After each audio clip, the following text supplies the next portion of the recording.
Well, ladies and gentlemen, thank you so much for joining us for the latest episode of the Zoom Files. I am Mike Falkenstein, president here at 1-8 Catalyst. And as you all know, we try to do these interviews. The Zoom Files really is an interview format with church leaders and ministry leaders, trying to help people go a little bit deeper into the particular topics that that we end up talking about. And today I've got my friend Steve Schirmer with Silk Road Catalyst. And Steve, I'm so glad to have you be able to be on this YouTube series as well. Yeah, it's my first time to be on your Zoom file series.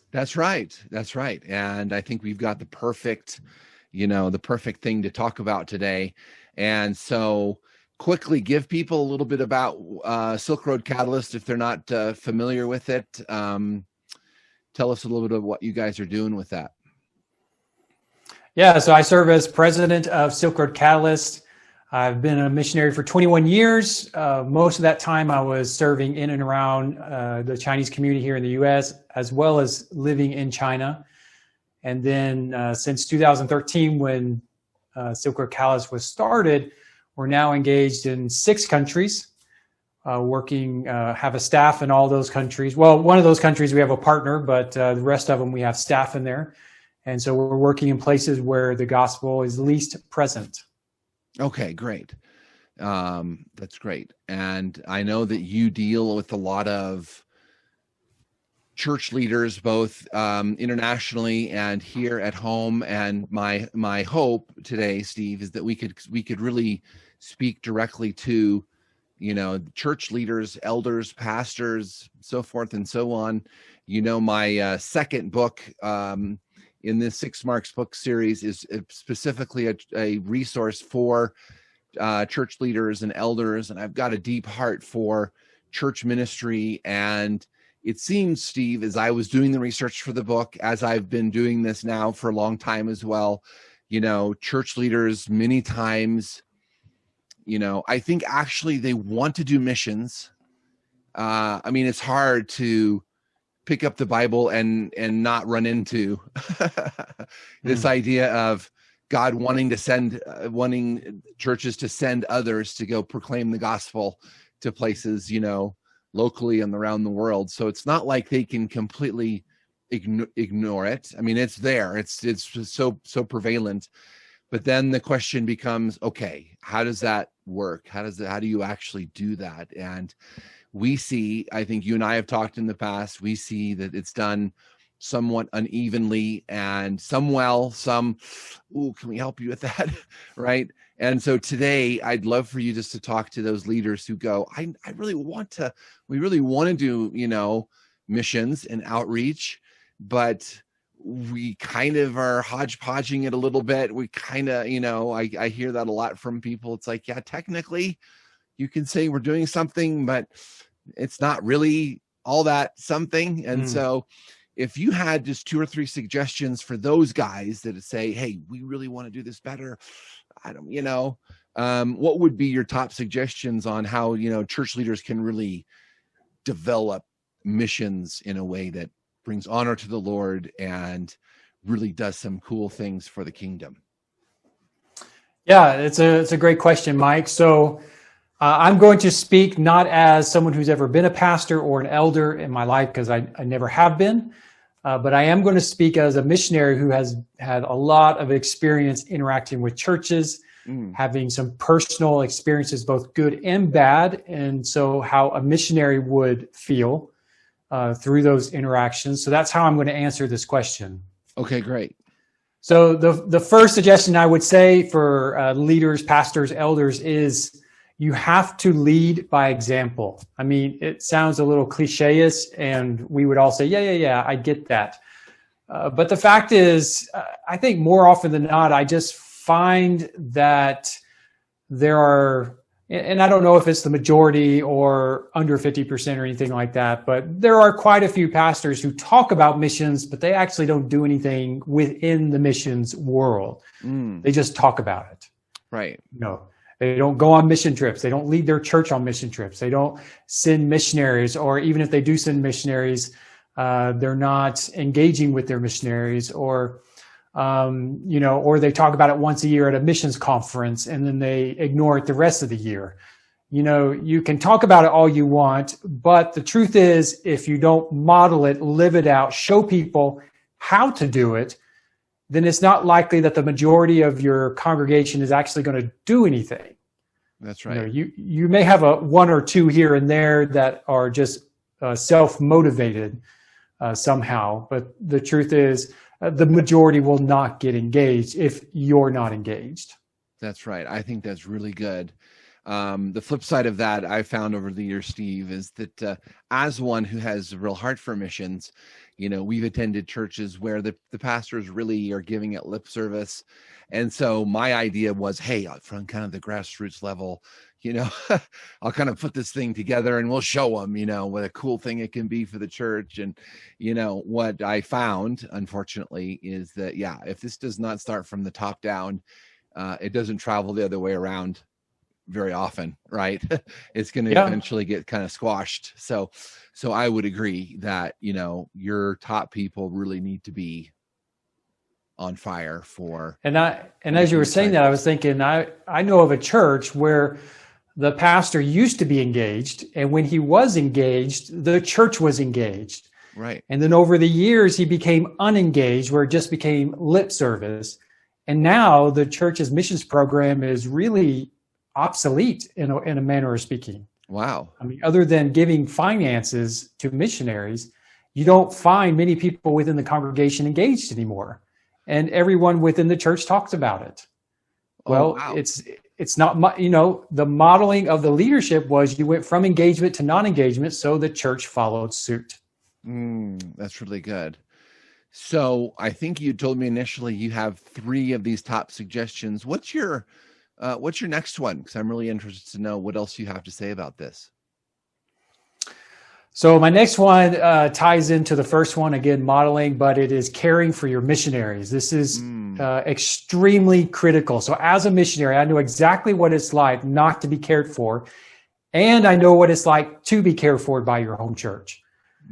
So, I'm not saying churches have all the skills or all the resources to know how to do everything to care for the missionary perfectly. I mean, for most missionaries who are with the organization, there should be a blend of caring from the organization and the missionary's home church. But far too often we find that the church it's like we outsource member care to the organization.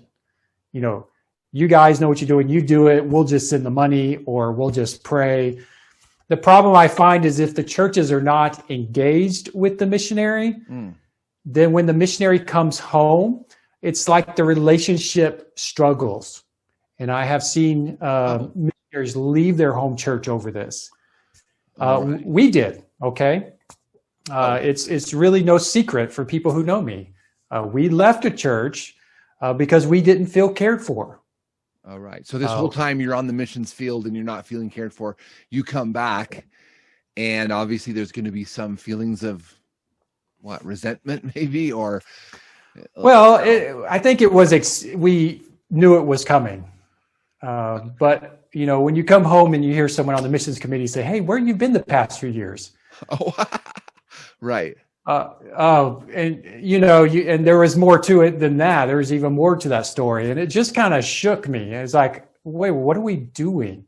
I don't have any ill feelings toward that church or anything like that. In fact, I would refer to someone to them quickly. But at that time, and that was a long time ago, they just weren't caring for them. It's just the truth. But they're not the only one. Many churches are like that. Oh, and right. So it is imperative that churches, especially home churches, care for the people who are going out from their churches, to let them know they care for them, that they care about what's happening to their family, that it's not a business transaction of just ministry of we send you money, you send us stats. Right. You need to be asking, how are your kids doing? I've noticed you've been ill a lot. What's going on? Do you need medicine?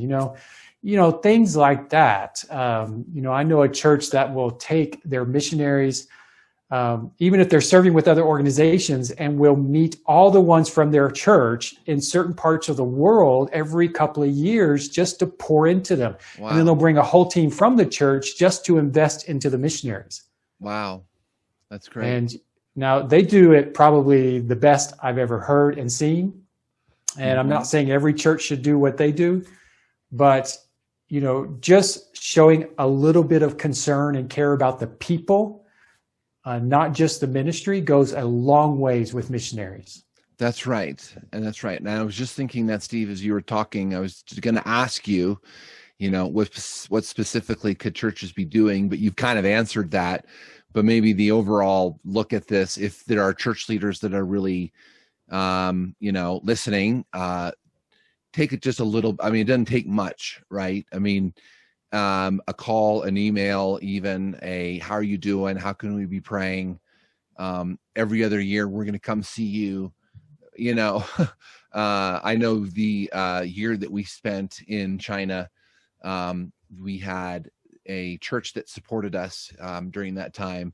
And I think during the year, we may have gotten 3 or 4 care packages from them.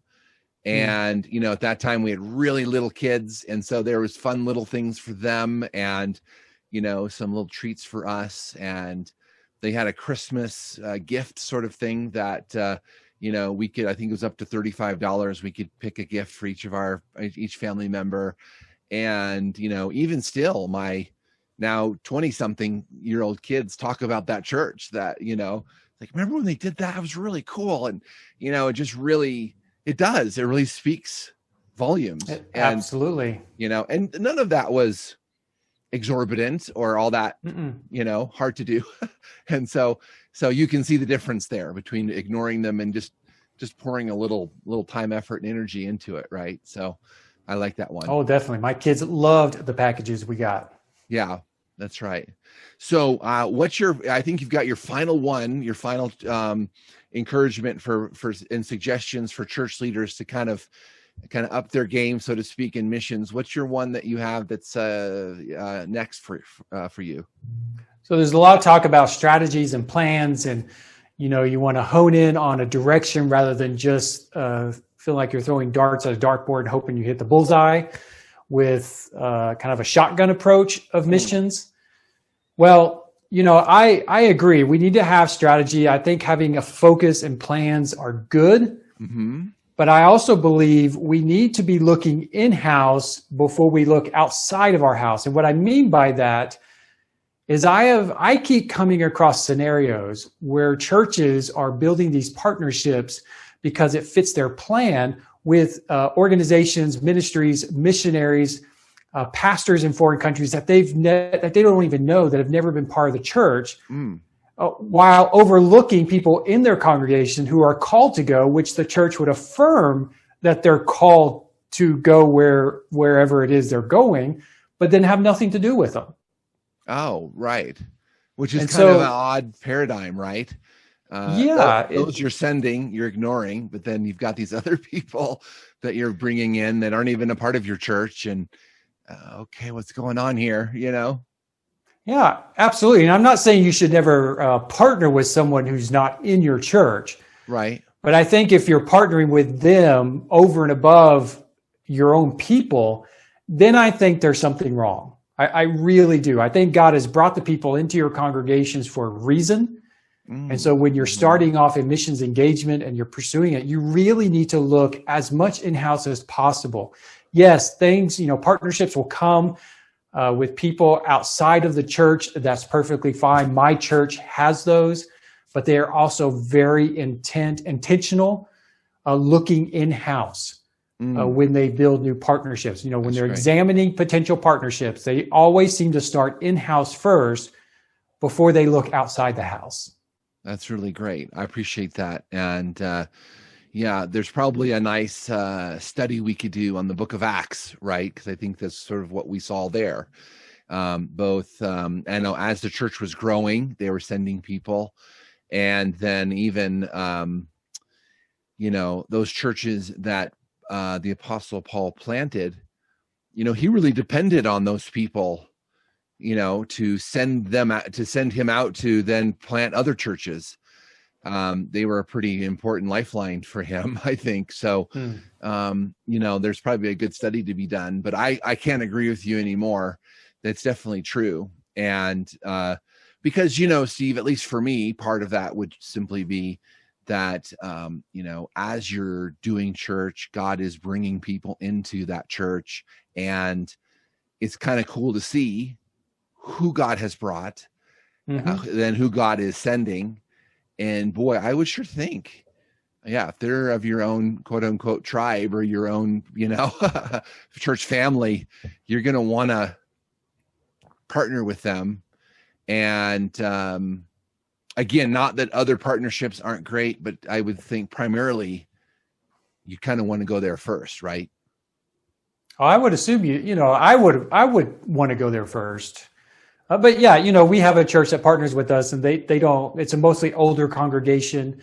It's a small church. They're not going to have someone launch out and go to Asia, and so they do have to look outside. But there's a lot of churches out there that have people, it's stirring in their hearts, and honestly, we don't need to be creating plans. Just because they sound good, we need to be creating plans around, what God has brought to us. Exactly. Let's start there. Definitely start there. And other things will come.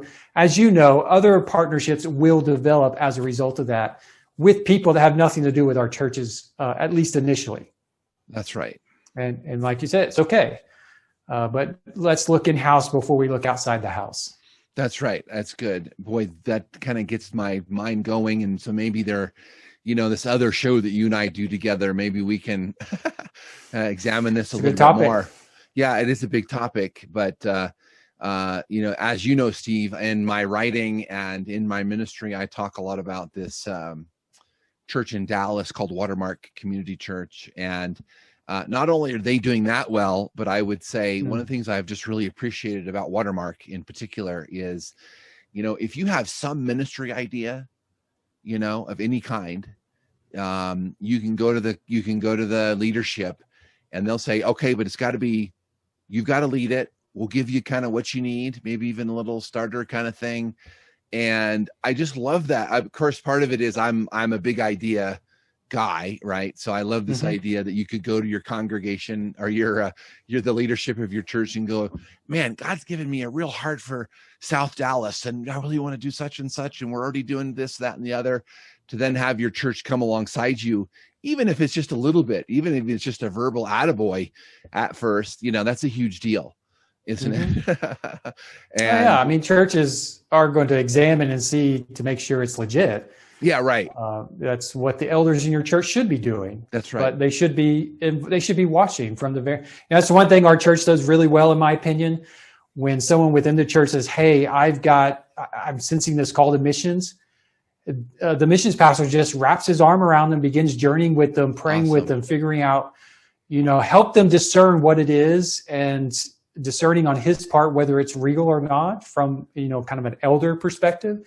So our church does that really well, in my opinion. That's great. And as one who has felt like God is leading in a certain way, and then to get a no from your church leadership, there's also almost nothing that can kill missions within a church if you have a church leadership that's always saying no, right? All the time. So and it's discouraging to the missionary. Yeah, that's right. Well, Steve, if folks want to know more about Silk Road Catalyst, what are the best ways, and maybe even you, what are the best ways for them to get in touch with you if they want to find out more? The best way to connect with Silk Road Catalyst is just through our website, silkroadcatalyst.com, Facebook, which would be facebook.com/Silk Road Catalyst. For Twitter, for me personally, it would be my username is Steve Schirmer. Same on Instagram. So those are the best ways to connect with us. We have a lot of cool stuff on there. We don't put a lot of specific opportunities at this point. We've had some strange requests COVID. because of things we were posting on our website. So we took those really? down. Oh, okay. In reality, we find people more naturally, more organically than just through the website. But we do talk about long-term and short-term stuff. So if anyone's out there interested in stuff like that, just reach out to us. Okay, great. And we can easily tell you what's going on. And of course, since those of you that are watching, you're watching this on YouTube, might I just encourage you to go to the Silk Road Catalyst YouTube channel, because as Steve and I were just talking earlier, I really think they're doing some, Steve, you're doing some great stuff there. And so might I just to particularly, drive people to what you're doing, because you've got good content over there. I appreciate it. And I do want to do a shameless plug. Yeah, please. That if anyone's out there has an inkling for Japan, please reach out to us. That's right. It's been kind of a growing concern and heart for you, huh? It has. That's great. Well, folks, thanks so much for joining us. Be sure, of course, to subscribe to our channel here on YouTube, and come visit us on our website at 18catalyst.org. We'd love to hear from you there. And until next time, thank you for joining us for this episode of the Zoom Files.